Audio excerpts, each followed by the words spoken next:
तर students, previous लेक्चरमध्ये आपण अर्थ्स ग्रॅव्हिटेशनल ॲक्सलरेशन जे आहे याच्यावर कोणकोणते फॅक्टर अफेक्ट करतात ते आपण त्या ठिकाणी डिटेलमध्ये बघितलं होतं. त्यावर आधारित काही न्यूमरिकल्स पण आपण बघितले होते. तर आजच्या लेक्चरमध्ये आपल्याला फ्री फॉल बघायचं आहे. आजच्या लेक्चरमध्ये आपल्याला काय बघायचं आहे? फ्री फॉल या ठिकाणी बघायचं आहे. स्टुडंट्स, इमॅजिन करा की तुमच्या हातामध्ये तुम्ही एक स्टोन धरलेला आहे. तुमच्या हातामध्ये तुम्ही एक काय पकडलेला आहे? धरलेला आहे, स्टोन धरलेला आहे. तर मला सांगा, which forces are acting on that stone? त्या स्टोनवर कोणकोणते फोर्सेस ॲक्ट होतात? ऑब्वियसली आपल्याला माहीत आहे की ग्रॅव्हिटेशनल फोर्स जो आहे तो या अर्थमधल्या प्रत्येक ऑब्जेक्टवर काय होत असतो? अप्लाय होत असतो. त्यामुळे हा जो काही आपला स्टोन आहे या स्टोनवर सुद्धा काय होत असेल? अर्थचा जो काही ग्रॅव्हिटेशनल फोर्स आहे तो ॲक्ट होतो. पण अर्थच्या ग्रॅव्हिटेशनल फोर्ससोबत अजून दुसरा कोणता फोर्स त्याच्यावर ॲक्ट होतो का? ऑब्वियसली आपण स्टोनला आपल्या हातावर हँड केलेला आहे. आपण स्टोनला आपल्या हातावर काय केलेलं आहे? इथं पकडलेला आहे. त्यामुळे याच्यावर आपला जो काही मसल फोर्स आहे तो ॲक्ट आहे, बरोबर. अर्थचा ग्रॅव्हिटेशनल फोर्स त्याला डाऊनवर्ड साईडनं पुल करतो. आपला मसल फोर्स किंवा हातात आपण जे पकडलेलं आहे ते अपवर्ड साईड पुल करतं आणि या दोघांचं बॅलन्सिंग होऊन तो जो स्टोन आहे तो स्टोन काय होत नाही? खाली पडत नाही. तो स्टोन काय होत नाही? खाली पडत नाही. आता सांगा, जर आपण इथून हात काढून टाकला तर काय होईल? आपण जर हात काढून टाकला तर त्याच्यावर फक्त आणि फक्त कोणता फोर्स राहतोय? ग्रॅव्हिटेशनल फोर्स राहतोय. आणि या ग्रॅव्हिटेशनल फोर्समुळं, या ग्रॅव्हिटीमुळं तो जो स्टोन आहे तो स्टोन काय होतो? खाली पडतो. आणि यालाच काय म्हणतात? फ्री फॉल असे म्हणतात. फ्री फॉल म्हणजे काय?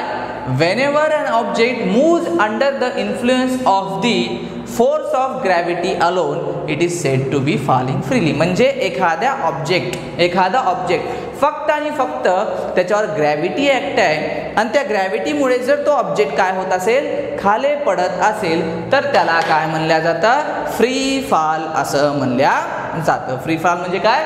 Whenever an object moves under the influence of the force of gravity alone. Alone म्हणजे एकटं, फक्त आणि फक्त त्याच्यावर ग्रॅव्हिटी फोर्सच जर असेल तर त्याला काय म्हणतात? फ्री फॉल असं म्हणतात. ओके, दस the release stone is in free fall. त्यामुळे जो पडायलेला दगड आहे तो कशामध्ये आहे? फ्री फॉलमध्ये.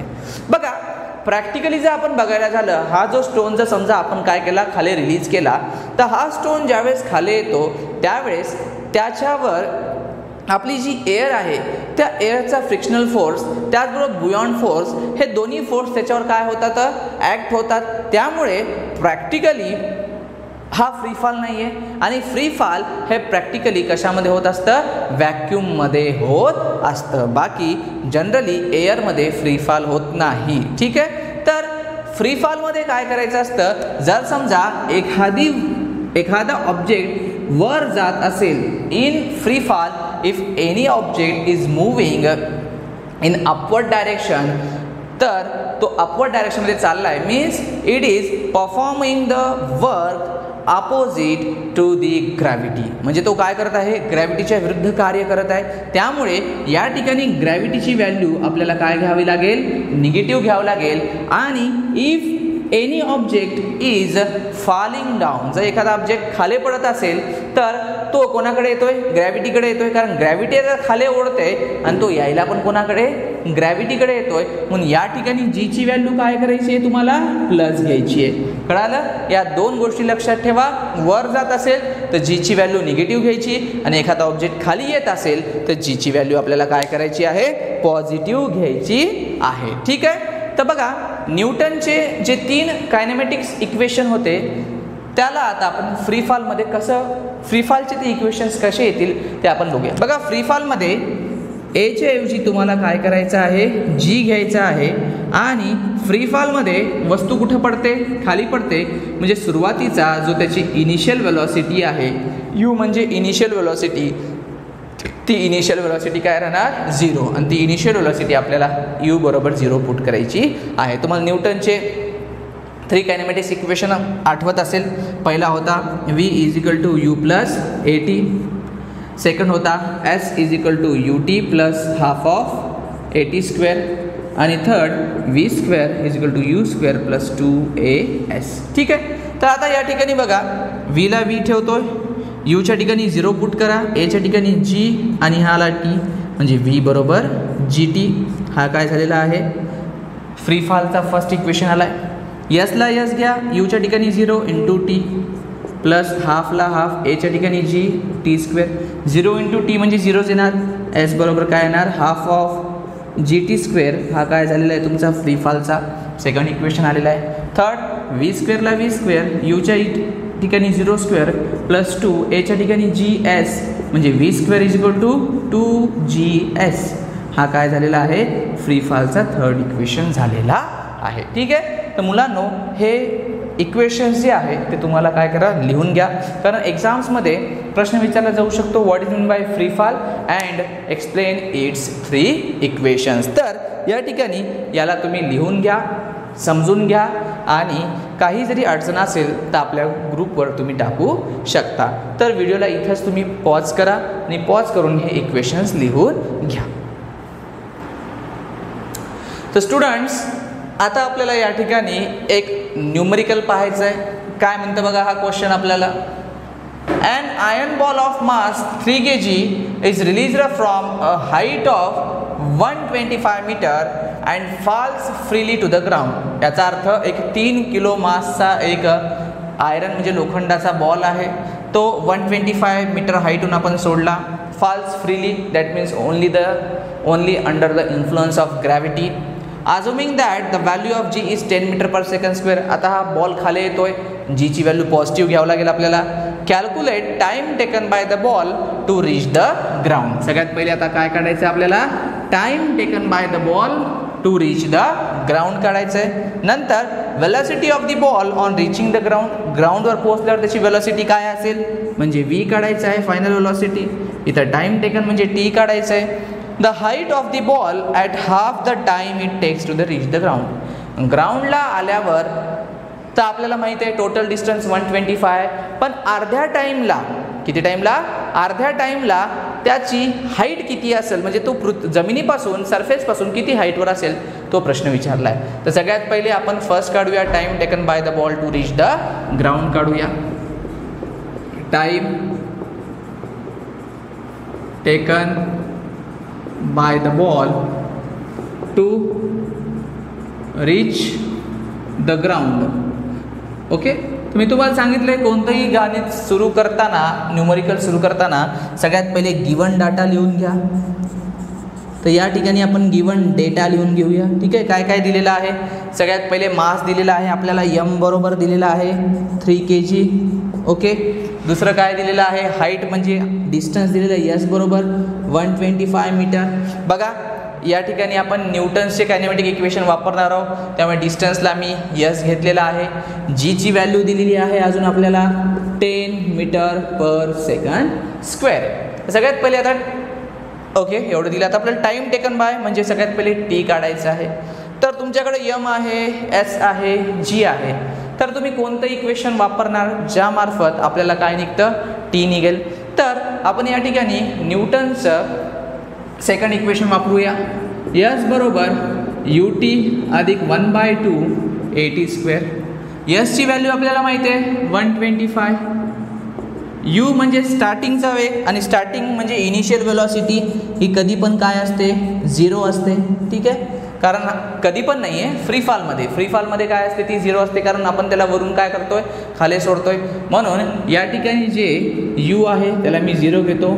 टाईम काढायचा आहे 1/2 ला 1/2.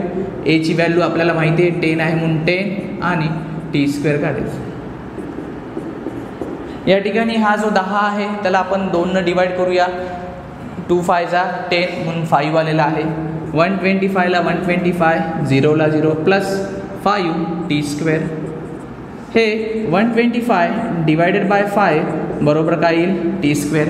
आणि आपल्या सर्वांना माहीत आहे 25 5 125 म्हणजे 5 1 5 आणि इथं आलं 25 means T square is equal to किती आलं 25 आणि टी बरोबर किती येणार मग 5 येणार. टी बरोबर किती येणार 5 सेकंड्स कारण T square is equal to 25 आणि टी हा कोणाचा स्क्वेअर 25 हा कोणाचा स्क्वेअर आहे 5चा स्क्वेअर आहे त्यामुळे टी बरोबर काय आपला आन्सर येणार 5 second means time taken by the ball to reach the ground is 5 second means 5 seconds required to the ball to reach ground. Okay to reach the ground लिहा किंवा to reach the ground पण लिहू शकता. Okay चला दुसरं काय विचारलंय आपल्याला velocity of the ball on reaching the ground. आता वेलॉसिटी विचारलंय म्हणजेच फायनल वेलॉसिटी ज्यावेळेस तुमचा स्टोन खाली जमिनीवर पडेल त्यावेळेस वेलॉसिटी काय असेल. न्यूटनचं कायनॅमॅटिक फर्स्ट इक्वेशन वापरा v is equal to u plus at. u तर शून्यच आहे 0 आहे आपल्याला माहिती आहे प्लस a ची व्हॅल्यू 10 आणि t किती सापडले आपल्याला 5 आहे तर v बरोबर 10 × 5 म्हणजे 10 5 50 मीटर पर सेकंड. किती आहे 50 metre per second means velocity of the ball and reaching the ground is 50 meter per second. म्हणून इथे लिहा means velocity of the ball on reaching the ground is how much 50 meter per second. Okay हा झाला second सब question. आता बघा third सब question काय म्हणतो आपल्याला the height of the ball at the half of the time it takes to reach the ground. काय म्हणतो the height of the ball at the half the time it takes to reach the ground. Half time म्हणला मला सांगा फुल time किती आहे आपला 5 second हा आपला फुल टाइम आहे. मग 5 सेकंदच्या हाफ किती होईल आपला 2.5 सेकंद. तर सगळ्यात पहिले ते लिहूया आपण half time is equal to 5/2 means किती आलं 2.5 सेकंद. ओके हां मग आता हाफ टाइम आपण घेतला तर आता आपल्याला डिस्टन्स काढायचं आहे हाईट काढायचं आहे. त्यासाठी आपल्याला पुन्हा इथं सूत्र हेच वापरूया second equation s is equal to ut plus half of at square. यसच काढायचं आहे आपल्याला u म्हणजे स्टार्टिंग वेलॉसिटी 0 असते टाईम आता हाफ घ्यायचा आहे 2.5 प्लस 1/2 a ची व्हॅल्यू घ्या 10 आणि t म्हणजे हाफ टाईम घ्या 2.5 square. 2 1 2 2 5 10 s is equal to हा 0 आला हा 5 आला आणि 2.5चा स्क्वेअर 2.5चा स्क्वेअर काय येतो 6.25 राईट. याच बरोबर 5 इंटू जर आपण 6.25 केलं तर त्याची जी व्हॅल्यू आहे त्याची व्हॅल्यू आपली येणार 31.25. किती त्याची व्हॅल्यू आपली 31.25. ही कशाची व्हॅल्यू आलेली आहे आपली एस काढताना आपण 5 इंटू 6.25 केलं त्याची व्हॅल्यू आलेली आहे 31.25. आता हे 31.25 कुठलं डिस्टन्स आलेलं आहे आपला ऑब्जेक्ट कुठून पडतोय वरून खाली पडतोय. टोटल जे डिस्टन्स आहे आपलं ते टोटल डिस्टन्स आपलं आहे 125 मीटर. ओके टोटल पडायला किती वेळ लागतोय आपल्याला 5 सेकंद. तर अर्धा वेळ म्हणजे 2.5 सेकंदामध्ये किती आलं आहे अंतर 31.25. आता 31.25 कुठून आहे सरफेसहून आहे का वरून आहे. तर बघा आपण u याच्यात वापरलंय u0 u कुठून आहे हो वरूनच आहे ना. ज्यावेळेस स्टोनला आपण रिलीज करतोय त्यावेळेसच u आहे u बरोबर 0 वरूनच आहे स्टोनला रिलीज करतो. म्हणून हे जे डिस्टन्स आलं आहे 2.5 सेकंडमध्ये 31.25 हे कुठून आलेलं आहे अप्पर एंडपासून जिथून आपण स्टोनला खाली थ्रो करतोय ते. आणि आपल्याला हाईट विचारली ती हाईट कुठून मेजर करतात सरफेसपासून. म्हणून आपल्याला खालचं एवढं डिस्टन्स काढायचं आहे आणि ते डिस्टन्स काढण्यासाठी आपल्याला काय करावं लागेल जे काही आपलं आन्सर आलं आहे 31.25ला त्याला 125 मधून मायनस करावं लागेल. म्हणून इथं लिहायचं means the height of the ball at half time is equal to 125 minus काय करायचं आहे आपल्याला, मायनस 31.25 इज इक्वल टू आपला आन्सर काय येणार, 125 मधून जर आपण 31.25 ला जर मायनस केलं तर आपला आन्सर येईल 93.75 आणि हे डिस्टन्स असल्यामुळे, हाईट असल्यामुळे आन्सरमध्ये काय घ्यावं लागेल आपल्याला, मीटर घ्यावं लागेल. तर अशा प्रकारे आपलं हे न्यूमरिकल संपलेलं आहे. तुम्ही व्हिडिओला इथं पॉज करा आणि हे पूर्ण न्यूमरिकल बघून घ्या आणि लिहून सुद्धा घ्या. स्टुडंट्स, आता आपल्याला एक सेकंड न्यूमरिकल इथं दिलेला आहे. सेकंड न्यूमरिकल काय म्हणतं बघा, a tennis ball is thrown up and reaches a height of 4.05 metre. एक टेनिस बॉल घेतला, त्याला वर फेकलं, तो किती हाईटला गेला, 4.05 मीटरच्या हाईटला गेला. इथे दिलेली आहे हाईट, आपल्याला लिहून घेऊया गिवन डेटामध्ये. गिवन डेटा हाईट म्हणजे एस दिलेला आहे आपल्याला 4.05 मीटर. पुढं बिफोर कमिंग डाऊन म्हणजे वर जायच्या आत तो तिथपर्यंत गेलता. What was its initial velocity, वर जातानाची त्याची इनिशियल वेलॉसिटी किती आहे आणि how much total time will it take to come down, आणि त्याला खाली यायला किती वेळ लागेल हा प्रश्न विचारला आहे. ठीक आहे, जीची व्हॅल्यू दिलेली आहे, g is equal to 10 metre per second. हे दोन आहे. How much total time will it take to come down, आणि इथं हे जाताना आहे. म्हणजे या ठिकाणी आपल्याला दोन केसेस या ठिकाणी काय करावे लागतील, लक्षात घ्यावे लागतील. पहिली केस कोणती लक्षात घ्यावं लागेल आपल्याला, बॉल वर जाताना, हा तुमचा चेंडू आहे, हा तुमचा बॉल आहे, हा काय होतो, वर जातो. मला सांगा, बॉल ज्यावेळेस वर जातोय, अप जातोय, त्यावेळेस त्याची इनिशियल वेलॉसिटी काहीतरी असेल, कारण त्याला वेलॉसिटी दिल्याशिवाय तो वर जाईल का, नाही जाणार. आणि सर्टन हाईट म्हणजे किती आहे, हा 4.05 मीटर हाईटला पोहोचल्यावर त्याची फायनल वेलॉसिटी काय होईल, 0 होईल. आणि फायनल वेलॉसिटी 0 झाल्यावरच तो काय होईल, खाली पडायला स्टार्ट होईल. तोपर्यंत तो खाली पडेल का, नाही पडेल. ज्यावेळेस फायनल वेलॉसिटी त्याची 0 होईल त्यावेळेसच तो काय होईल, खाली पडायला स्टार्ट होईल. हे पहिल्या केसमधलं झालं. सेकंड केसमध्ये काय आहे, आता सेकंड केसमध्ये ज्यावेळेस तुमचा बॉल खाली पडतोय त्यावेळेस त्याची इनिशियल वेलॉसिटी काय राहणार, 0 राहणार. कारण तो आता वरून खाली पडतोय म्हणजे काय, तो फ्री फॉल व्हायला आहे, वरून खाली पडतोय. त्यामुळे या ठिकाणी जीची व्हॅल्यू काय करावं लागेल आपल्याला, पॉझिटिव्ह घ्यावं लागेल. वर जाताना जीची व्हॅल्यू काय करावं लागेल आपल्याला, निगेटिव्ह घ्यावं लागेल, कारण तो अपोजिट टू दी ग्रॅव्हिटी काम करतोय तिथं. आणि इथं ज्यावेळेस तुमचा बॉल खाली वरून पडताना इनिशियल वेलॉसिटी 0 झाली आणि फायनल वेलॉसिटी व्ही काहीतरी असेल. ओके, तर या दोन वेगवेगळ्या केस आहेत. पहिल्या केसमध्ये आपल्याला विचारलेलं आहे व्हॉट इट्स इनिशियल वेलॉसिटी, म्हणजे यू तुम्हाला काढायचा आहे. मग आता यू काढण्यासाठी तुम्ही नेमकं काय करणार, कोणता फॉर्म्युला वापरणार, न्यूटन कायनेमॅटिक इक्वेशन आहे v बरोबर u प्लस at. त्याच्यात आपल्याला टी माहिती नाही आहे, एची व्हॅल्यू माहिती आहे, व्हीची व्हॅल्यू माहिती आहे, पण टी माहीत नाही म्हणून ते काढू शकत नाही. थर्ड इक्वेशन काय, v square is equal to u square plus 2as, ते वापरू शकतो. ते वापरूत मग इक्वेशन आता आपण इथं घेऊत. आता आपण by using Newton's kinematic equation,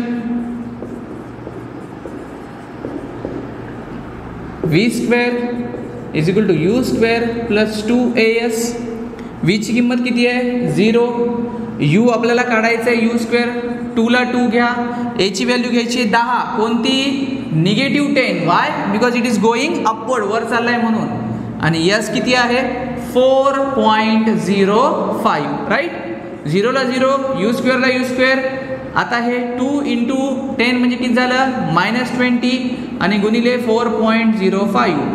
0 ला 0 घ्या किंवा यू ला इकडे घ्या, सिंपल, हे मायनस तर प्लस होऊन जाईल. 20 इंटू 4.05 बरोबर काय आलं, यू स्क्वेअर आलं. तर 20ला जर आपण 4.05 ने मल्टिप्लाय केलं तर किती येणार, 4 इंटू 20 म्हणजे 80 झालं. हे म्हणजे यू स्क्वेअर बरोबर किती येणार आपलं, 81.0 येणार. म्हणजे यू बरोबर किती येणार, √80 आणि यू बरोबर आहे 9 मीटर पर सेकंद. याचा अर्थ काय, याचा अर्थ एवढाच its initial velocity was 9 metre per second. म्हणून इथं लिहा its initial velocity was 9 metre per second. Okay. Next question काय विचारलाय, how much total time will it take to come down. आता डाऊनला येण्यासाठी तो किती टाइम घेईल बघा. त्याच्यासाठी आपल्याला काय करावं लागेल, तिथं सुद्धा न्यूटन्स कायनेमॅटिक इक्वेशन वापरावं लागेल. तुम्हाला टाइम काढायचा आहे. इथं काय काय माहिती आहे तुम्हाला, u माहिती आहे 0, v ची व्हॅल्यू आपल्याला माहिती आहे का, v ची व्हॅल्यू आपल्याला नाही माहीत, g माहिती आहे म्हणून v equals to u plus at हे आपण नाही वापरू शकत. v square is equal to u square plus 2s हेही नाही वापरू शकत कारण आपल्याला vच माहीत नाही. म्हणून आपण न्यूटनचं काय करूया, जे सेकंड कायनेमॅटिक इक्वेशन आहे ते वापरूया. By using Newton's kinematic equation, s is equal to ut plus half at square. s किती आहे 4.05, u किती आहे या ठिकाणी, u आहे 0 इंटू टी प्लस हाफला हाफ. आता खाली येत आहे डाऊनवर्डली म्हणून a ची व्हॅल्यू प्लस 10 घ्या गुणिले टी स्क्वेअर. 2 1 जा 2, 2 5 जा 10. हे 4.05 ला 4.05 ठेवा इक्वल्स टू 5 टी स्क्वेअर. तर 4.05 divided by 5 is equal to काय येणार आपलं टी स्क्वेअर येणार. 4.05 ला जर आपण 5 ने डिवाइड केलं तर आपला आन्सर येईल t square is equal to 0.81. हा या ठिकाणी आपला काय येत आहे आन्सर येत आहे. मग आता टी बरोबर under root of 0.81 means t is equal to 0.81 हा कशाचा स्क्वेअर आहे हो, 0.81 हा 0.9चा स्क्वेअर आहे म्हणून 0.9 सेकंद. ओके. मीन्स काय झालेलं आहे, it will take 0.9 second to come down. म्हणून लिहायचं means it will take 0.9 seconds to come down. Okay. तर अशा प्रकारे आपलं हे न्यूमरिकल संपलेलं आहे. याच्यात फक्त 2 केस लक्षात ठेवा, एक म्हणजे अपवर्ड जाताना, एक म्हणजे डाऊनवर्ड येताना. अपवर्ड जाताना u ची काहीतरी समथिंग व्हॅल्यू असेल आणि v फायनल वेलोसिटी 0च होईल. डाऊनवर्ड येताना u जो आहे तो 0 असेल आणि फायनल वेलोसिटी काहीतरी असेल. जाताना g हा निगेटिव्ह असतो because it is doing opposite work to the gravity, आणि खाली येताना g हा पॉझिटिव्ह असतो because it is falling freely. तर व्हिडिओ या ठिकाणी पॉज करा आणि हे न्यूमरिकल लिहून घ्या.